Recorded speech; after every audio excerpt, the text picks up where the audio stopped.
तो कौन सी वजह थी कि भारत सोने की चिड़िया रहा? पहली वजह नेचुरल रिसोर्सेस, प्राकृतिक संसाधन, नेचुरल रिसोर्सेस, नेचुरल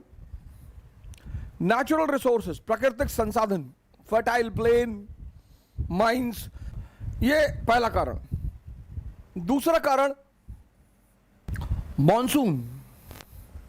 मॉनसून ने भारत की सिर्फ कृषि व्यवस्था, एग्रीकल्चर को ही फायदा नहीं पहुंचाया, मॉनसून ने भारत को वेस्ट और ईस्ट का जो ट्रेड है, वेस्ट और ईस्ट, यूरोप और पूरब एशिया के बीच का जो ट्रेड है, उसका हृदय स्थल बना दिया, केंद्र बिंदु। पारस ने मॉनसून की खोज की और वहीं से सी ट्रेड की कहानी शुरू हुई। अब आपकी स्टीयरिंग किसके हाथ में है? मॉनसून के हाथ में। तो आप जून के महीने में जब मॉनसून से चलोगे अरब सागर में, तो डेस्टिनेशन क्या होगा? भारत। और अक्टूबर के महीने में जब आप रिटर्न होगे तो डेस्टिनेशन क्या होगा? भारत।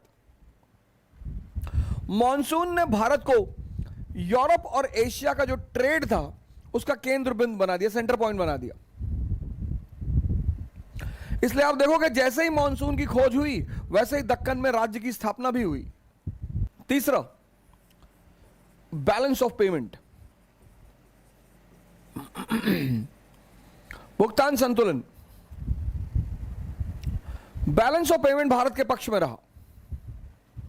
Maximum export